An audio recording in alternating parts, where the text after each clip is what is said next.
முக்கிய செய்திகளை பார்க்கலாம். ஜம்மு காஷ்மீரில் நடத்தப்பட்ட பயங்கரவாத தாக்குதலில் 5 ராணுவ வீரர்கள் வீரமரணம். தாக்குதலுக்கு ஜெய்ஷே முகமது ஆதரவு பெற்ற PAFF அமைப்பு பொறுப்பேற்பு.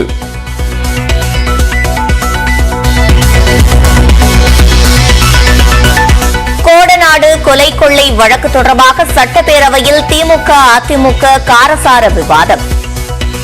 கொடநாடு என்னாச்சு? அது நாங்க தான் நடவடிக்கை எடுத்துட்டு இருக்கோம். கொடநாடு என்னாச்சு? அது நாங்க தான் நடவடிக்கை எடுத்துட்டு இருக்கோம். உண்மை குற்றவாளிகளை விரைவில் கண்டுபிடிப்போம் என்று முதலமைச்சர் ஸ்டாலின் உறுதி. எடப்பாடி பழனிசாமியை அதிமுகவின் பொதுச் செயலாளராக அங்கீகரித்தது தேர்தல் ஆணையம். கர்நாடக சட்டப்பேரவை தேர்தலில் இரட்டை இலை சின்னம் ஒதுக்கீடு.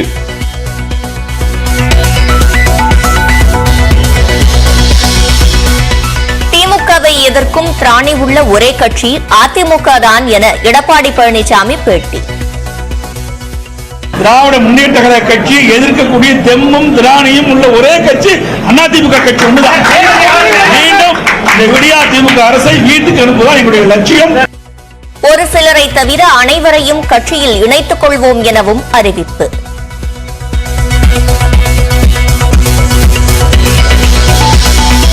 அதிமுக பொதுச் செயலாளர் விவகாரத்தில் இறுதி தீர்ப்பை நீதிமன்றமே வழங்கும் என OPS தரப்பு கருத்து. தேர்தல் ஆணையத்தின் முடிவால் தங்களுக்கு பின்னடைவு இல்லை என்றும் விளக்கம்.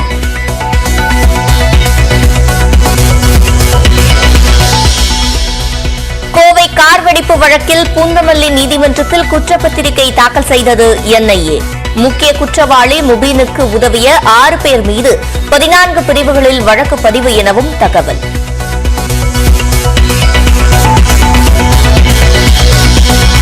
விசாரணைக்காக அழைத்துச் சென்றவர்களை காவல் நிலையத்தில் வைத்து பற்களை பிடுங்கிய விவகாரம். பல்பீர் சிங் மீதான புகார்களை விசாரிக்கும் அதிகாரியாக CBCID ஆய்வாளர் உலகராணி நியமனம்.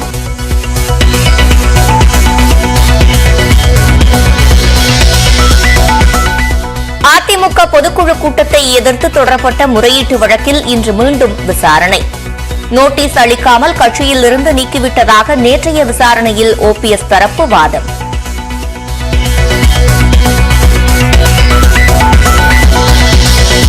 இரண்டு ஆண்டுகள் சிறை தண்டனையை நிறுத்தி வைக்க கோரிய ராகுல் காந்தியின் மனு தள்ளுபடி. குஜராத் உயர்நீதிமன்றத்தில் ராகுல் காந்தி மேல்முறையீடு செய்யலாம் என தகவல்.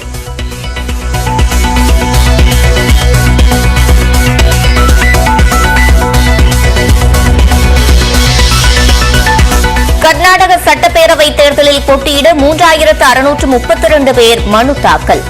கடைசி நாளான நேற்று மட்டும் 1934 வேட்புமனுக்கள் தாக்கல். ஈரோடு கிழக்கு இடைத்தேர்தல் பரப்புரையில் அருந்ததியர்கள் பற்றி அவதூறாக பேசியதாக புகார். சீமான் மீது காவல்துறை நடவடிக்கை எடுக்க தேசிய தாழ்த்தப்பட்டோர் ஆணையம் பரிந்துரை.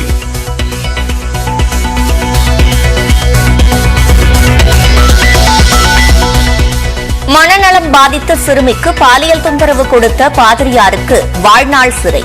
ஸ்ரீவில்லிபுத்தூர் நீதிமன்றம் அதிரடி உத்தரவு.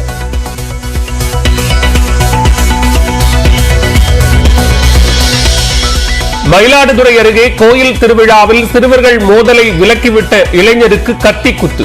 தப்பியோடிய குற்றவாளியை உடனடியாக கைது செய்ய கோரி இளைஞரின் உறவினர்கள் நள்ளிரவில் சாலை மறியல்.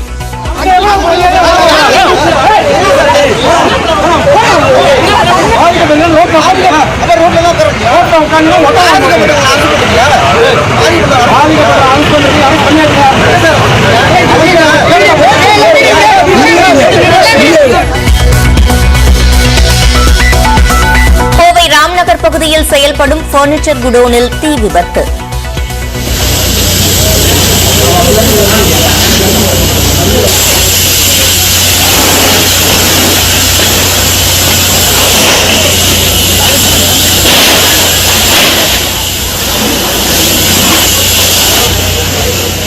பல லட்சம் ரூபாய் மதிப்பிலான பொருட்கள் தீயில் எரிந்து சாம்பல்.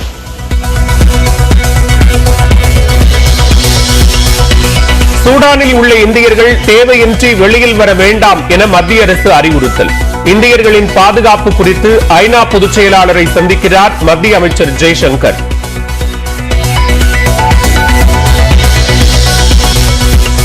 அக்னி நட்சத்திரம் தொடங்கும் முன்பாகவே தமிழ்நாட்டை வதைக்கும் கோடை வெயில். சென்னை உள்பட 16 இடங்களில் 100 டிகிரி ஃபாரன்ஹீட்டை தாண்டிய வெப்பநிலை.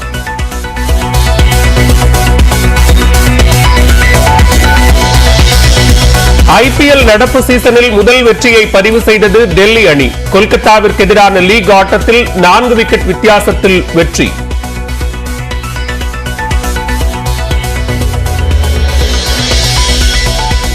கட்டணம் செலுத்தாதவர்களின் ப்ளூ டிக்கை நீக்கியது ட்விட்டர் நிறுவனம்.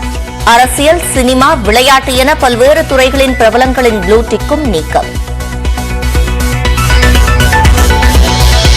SpaceX நிறுவனம் நடத்திய சோதனையின் போது வானில் வெடித்து சிதறிய ஸ்டார்ஷிப் ராக்கெட்.